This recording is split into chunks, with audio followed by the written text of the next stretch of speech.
kita tentu masih sangat lekat mengingat apa yang terjadi dengan Koperasi Langit Biru. Nah, ini bukan hanya koperasi tersebut atau usaha tersebut yang mengalami nasib yang sama. Ada juga sebuah usaha yang juga berdomisili di Tangerang yang mendapatkan perlakuan yang sama dengan, kita katakan apa, anggota atau investornya, begitu ya.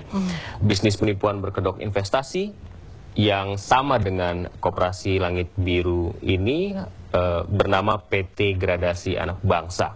Puluhan nasabah merusak dan menjarah rumah milik salah seorang pengurus perusahaan.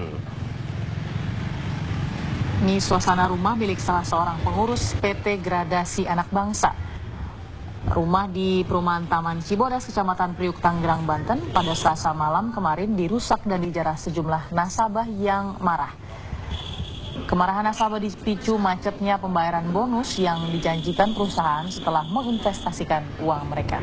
Sebelumnya PT Gradasi Anak Negeri yang beranggotakan 50.000 nasabah ini, banyak sekali, awalnya cukup lancar memberikan bonus sebesar 10% dari nilai uang yang telah diinvestasikan para nasabah. Namun sejak April, pihak perusahaan tidak lagi memberikan bonus yang seharusnya diterima. Pimpinan perusahaan sendiri hingga saat ini keberadaannya tidak diketahui.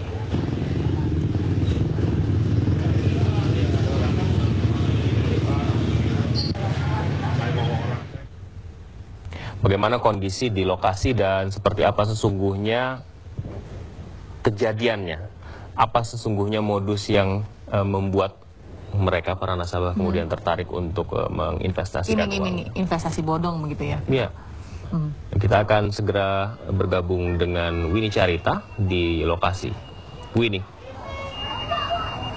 Ya, sama halnya dengan bentuk Koperasi Langit Biru, Alfikri dan juga Balkis, salah satu perusahaan yang bergerak di multi-level marketing, terutama perusahaan yang bergerak di investasi. Kalau dalam hal ini bisa dikatakan investasi bodong, karena sampai saat ini belum diketahui ataupun masih dipertanyakan bagaimana status para nasabah yang menanamkan atau menyimpan modalnya atau uangnya di PT Gradasi Anak Negeri. Perusahaan ini memang berdiri sekitar November 2011 lalu dan pusatnya memang ada sekitar 3 kantor cabang yang ada di Tangerang Kota. Dan kalau menurut informasi dari masyarakat di sekitar Taman Cibodas, Tangerang ini, memang ada hubungan manajemen antara PT Gradasi Anak Negeri dengan Koperasi Langit Biru. Dan selama periode sekitar bisa dikatakan 8 bulan koperasi, maksud kami PT Gradasi Anak Negeri berjalan cukup lancar. Tetapi kembali dipertanyakan kepada para nasabahnya karena sejak April 2012 lalu para nasabah ini tidak mendapatkan bonus. Sehingga kemarin ratusan nasabah PT Gradasi Anak Negeri melakukan penjarahan ataupun melakukan penggeledahan yang berada di rumah salah satu pengurus dari PT Gradasi Anak Negeri. Kalau Anda lihat seperti di belakang saya, pemirsa, ini merupakan rumah yang berada di kawasan Taman Cibodas, Tangerang Kota, di mana terlihat SAS Motor, karena di sini merupakan pengurus, tempat tinggal pengurus yaitu Sasongko. Sasongko ini merupakan pengurus yang dimana menyimpan dana dari masyarakat untuk kemudian disimpan dan disetorkan kembali kepada masyarakat. Kemarin malam sekitar pukul 7 ataupun 8 malam, ratusan nasabah ataupun investor yang menanamkan modalnya di PT Gradasi Anak Negeri melakukan penggeledahan. Di sini sekitar ada 4 brankas besar kalau Anda lihat, dan juga ada beberapa box-box besi di sini yang kosong memang.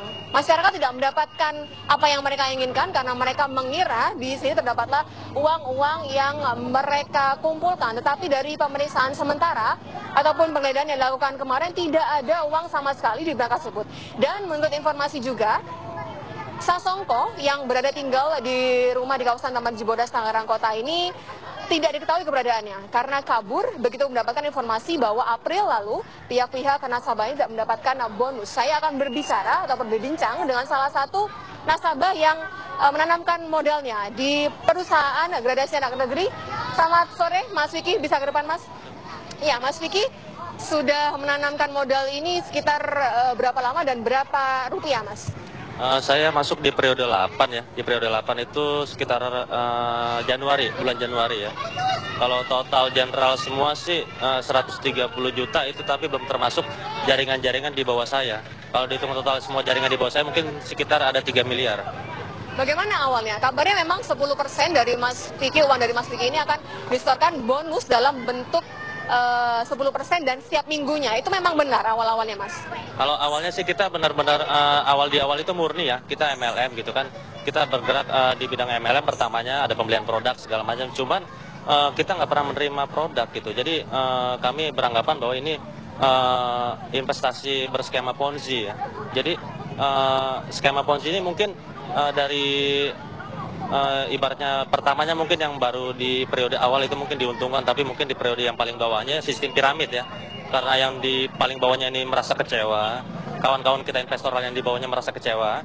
Nah akhirnya semalam terjadilah kejadian ini, kita langsung merangsek datang ke sini, terus kita coba mau cari tersangka utamanya ya, kita mau minta pertanggungjawaban ya, karena pertanggungjawaban moral kita ke investor lain di bawah kami juga berat, makanya kita minta pertanggungjawaban mereka itu untuk meminta jawaban sampai di mana gitu, karena mereka berjanji tanggal 6 ini mereka mau memberikan pengembalian modal gitu. Oke, tadi Mas Vicky bilang kalau Mas Vicky nyetor awal 15 juta dan mendapat bonusnya 1,5 juta pada awal minggu, dan setelah kedua 50 juta mendapatkan bonus sepeda motor Mio. Apa itu yang benar? Oh iya, waktu saya store pertama awal itu sekitar 15 juta, dan itu di minggu pertama normal saya dapat per minggu itu 10% ya. Terus di minggu kedua saya masukin lagi 50 juta dan terus begitu, itu lancar sampai dengan bulan Maret akhir itu mulai kacau. Sistemnya mulai kacau, dan mungkin dari situ mungkin udah kelihatan kacau, makanya udah saya stop posting gitu ya. Saya udah bilang ke jaringan saya udah stop posting, jangan sampai masuk lagi. Cuman bagi kawan-kawan yang lain yang merasa kecewa ini, mereka udah sangat kecewa, makanya mereka mungkin pada saat di akhir periode mereka nggak tahu informasi mengenai keadaan gradasi.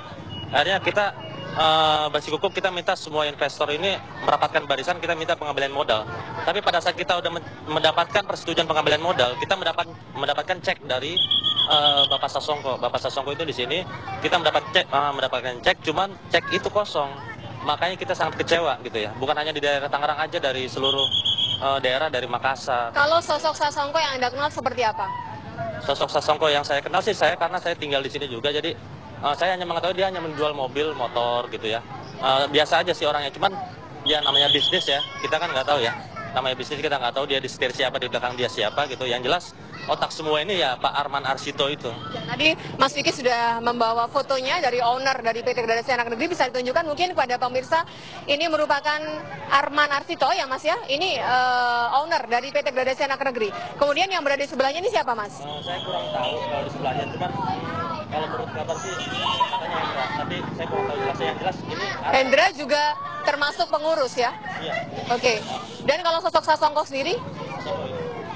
Ini waktu saya ketemu waktu saya ketemu di sini, saya melakukan pertemuan itu sekitar tanggal 26 April sebelum terjadinya chaos seperti ini gitu. Kita minta sifat kooperatif dari Pak Sasongko, bahwa kita minta coba kita nggak mengharapkan lagi bonus, tapi kita mengharapkan itu gimana kita bisa kembali modal aja gitu loh. Jadi bisa dilihat sekali lagi untuk owner dari PT Gradasi Anak Negeri, Mas Vicky.